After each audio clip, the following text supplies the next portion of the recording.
18. Looking at statutes. Hey Alex. After 2 letters about case law, just one on reading statutes. Students usually find reading statutes extremely boring. Unlike cases, statutes tend to be very dry and technical. As a result, it is hard to work up any enthusiasm for reading a statute. And it's even harder to remember a statute once you've read it.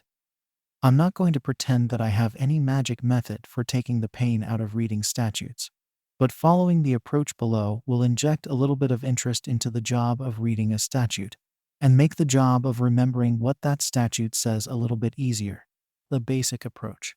Suppose you have been told to read a statute or some sections from a statute. You may not be familiar with the term section, so I'll briefly explain. Every Act of Parliament is made up of sections, or S for short. A section in an Act of Parliament is usually divided up into subsections, where each subsection is denoted by a number in brackets. So if you want to refer to subsection 1 of Section 1 of the Guard Dogs Act 1975, you would simply write S11 of the Guard Dogs Act 1975. Of course, you shouldn't just read the statute, you should also make some notes about the statute. Now, in making notes on the statute, you shouldn't try to summarize what the statute says. There's a very good saying that you can't paraphrase a statute. In other words, if you attempt to summarize what a statute says, your summary will always omit some crucial details. And if you attempt to avoid missing out any crucial details in making your summary, you will usually simply end up copying out the statute. And copying out the statute is the last thing you want to do. Copying out a statute is such a passive activity that you will simply get bored. Your brain will shut up shop, and you won't take anything in of what the statute says. So how should you make notes on a statute? The answer is by thinking about it while you are reading it. As you are going through a particular statute, ask yourself, why was this statute enacted? How does this statute apply in concrete situations? Why does the statute go as far as it does? Why doesn't the statute go further? Is this statute in need of reform? And make notes on anything that is relevant to those kinds of questions. Doing this sort of thing will help make going through a statute more interesting, help you to see what issues are raised by the statute, and help cement the details of the statute into your mind. The approach applied. Let's now apply this approach by looking at the first 5 sections of the Theft Act 1968.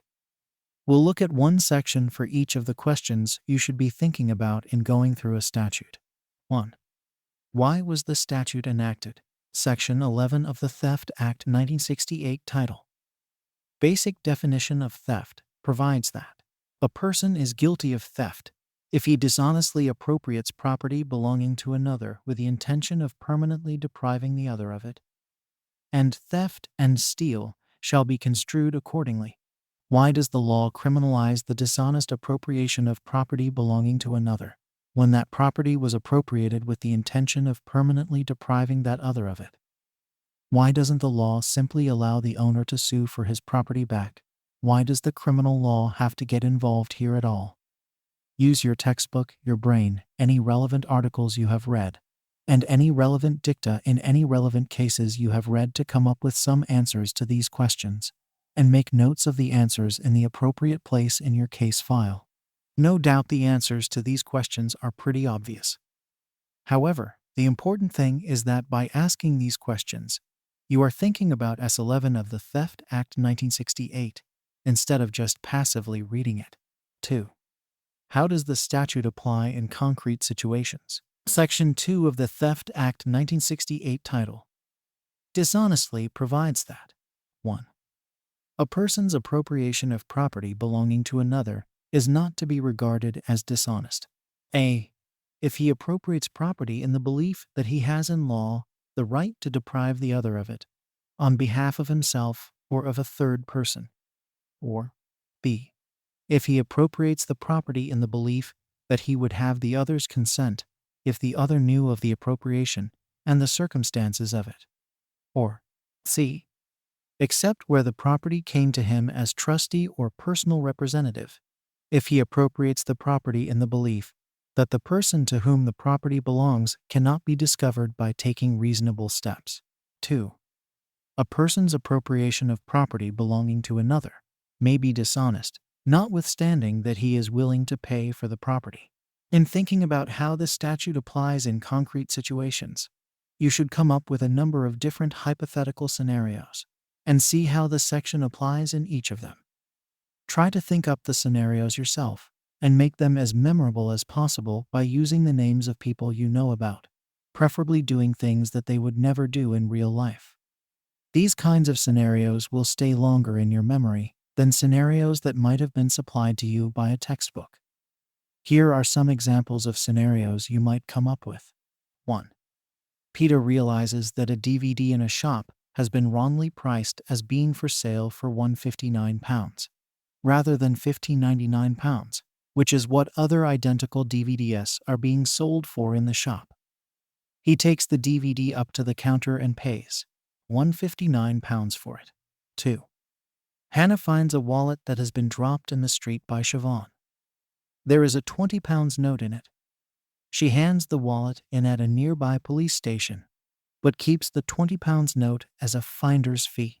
3.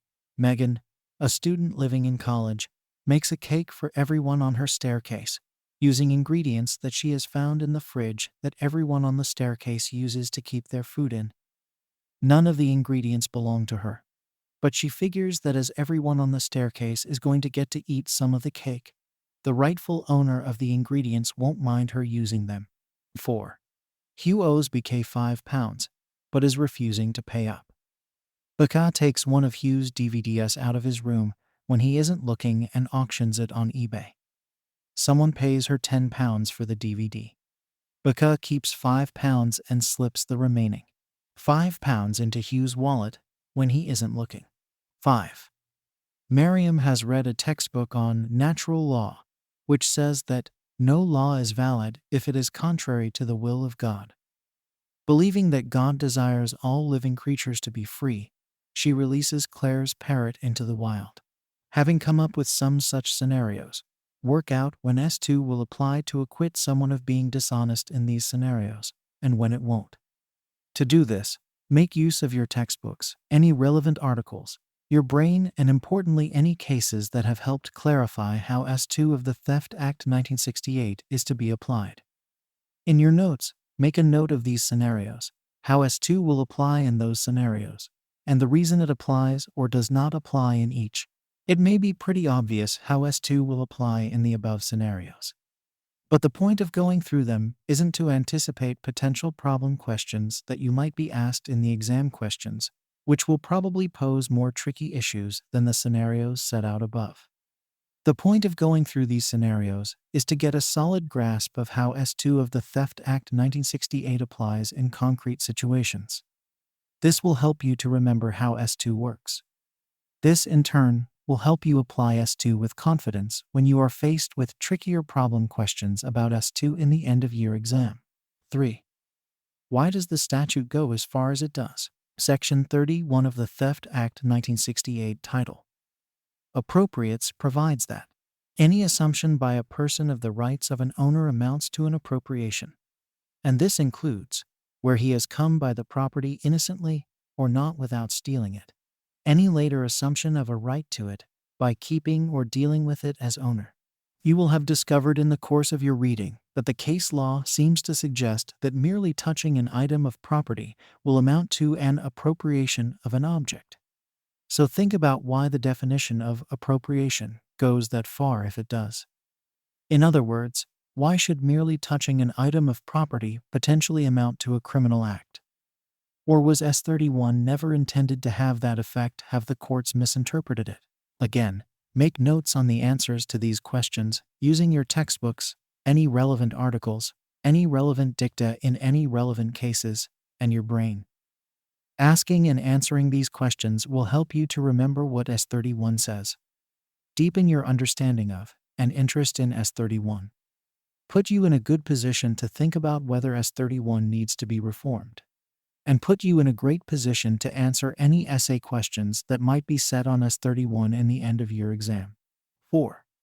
Why doesn't the statute go further than it does? Section 4 of the Theft Act 1968 title Property provides that 1. Property includes money and all other property, real or personal, including things in action and other intangible property. 2. A person cannot steal land. 3. A person who picks mushrooms growing wild on any land, or who picks flowers, fruit, or foliage from a plant growing wild on any land, does not, although not in possession of the land, steal what he picks, unless he does it for reward or for sale or for other commercial purposes. For purposes of this subsection, mushroom includes any fungus, and plant includes any shrub or tree. 4. Wild creatures, tamed or untamed, shall be regarded as property. But a person cannot steal a wild creature, not tamed nor ordinarily kept in captivity, or the carcass of any such creature, unless either it has been reduced into possession by or on behalf of another person and possession of it has not since been lost or abandoned, or another person is in the course of reducing it into possession. In considering why the 1968 Act doesn't go further than it does, S4 raises a host of questions related to that issue. Dead bodies don't normally count as property, so why doesn't the law of theft cover someone's taking away a dead body? Is it because there are already other areas of law that criminalize this sort of conduct? Information doesn't normally count as property, so why doesn't the law of theft cover the situation where someone sneaks an advance peek at an exam paper or gives out advance copies of an exam paper to his friends? Why can't someone steal land? Note, however, that you can in certain situations. S42 is quite long, and to save space I have cut it down. What would stealing land involve? Is this sort of conduct covered by some other area of the law? Why are you potentially guilty of theft if you pick wild mushrooms on someone else's land for reward, but not if you pick them to deprive the owner of the land of the opportunity to pick them himself? Is doing something for reward worse than doing something out of malice? The point of asking and trying to answer these kinds of questions should be obvious by now. Doing this will help cement the details of S4 into your memory, deepen your understanding of, and therefore interest in S4, put you in a good position to think about whether S4 needs to be reformed, and put you in a great position to answer any essay question that you might be set on S4. 5. Is the statute in need of reform? Section 51 of the Theft Act 1968 title, belonging to another, provides that property shall be regarded as belonging to any person having possession or control of it, or having in it any proprietary right or interest, not being an equitable interest arising only from an agreement to transfer or grant an interest. Your reading will have told you that S51 means that someone can be convicted of theft for stealing his own property. This happened in one case where a man left his car with a garage to be repaired, and after it had been repaired, he drove the car away without paying for the repairs. Because the garage had possession and control of the car at the time the car owner drove the car away, the courts held that the car belonged to the garage under S51 at the time it was driven away, with the result that the car's owner could be convicted of stealing it. The fact that you can be found guilty of stealing your own property naturally prompts the question of whether the Theft Act 1968 is in need of reform. Is it right that someone can be convicted of stealing his own property?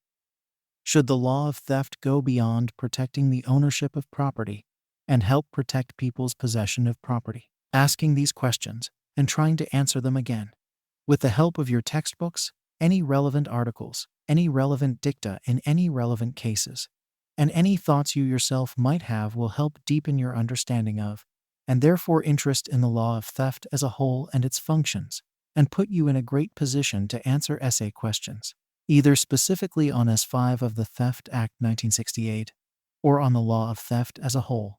3 more points. So that's the basic approach you should adopt in reading statutes or statutory instruments, for that matter. I don't have any further tips for you on how you should approach the job of reading a statute. However, there are 3 more points that I want to make. 1. Statute books and the exams. Almost all universities now allow their law students to take statute books into their exams so that they can consult them in the course of answering problem questions or writing essays. Given this, You may wonder if there is any point doing work which is geared to helping you to remember what particular statutes say. I think there is.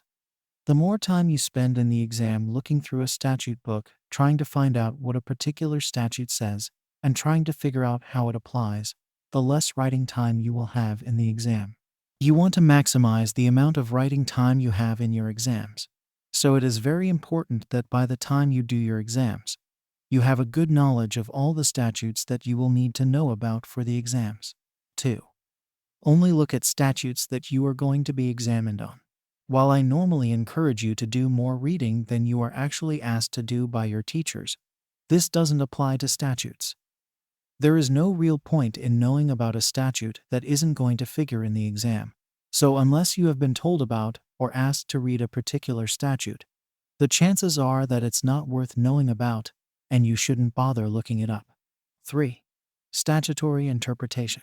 Again, if you've read any introductory books on studying law, you may have been expecting me to say something in this section on various techniques that can be used to interpret statutes, such as the literal rule, where words in a statute are interpreted according to their plain meaning, or the mischief rule, where words in a statute are interpreted in light of the problem or evil that the statute was trying to address, or the golden rule, where the courts try to avoid interpreting words in a statute in a fatuous or stupid way. Again, I'm not going to waste your time by talking about such things.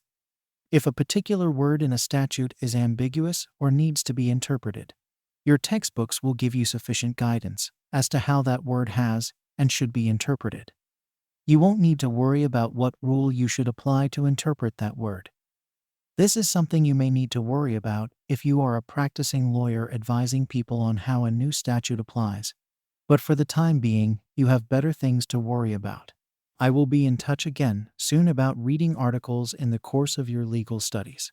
Best wishes, Nick.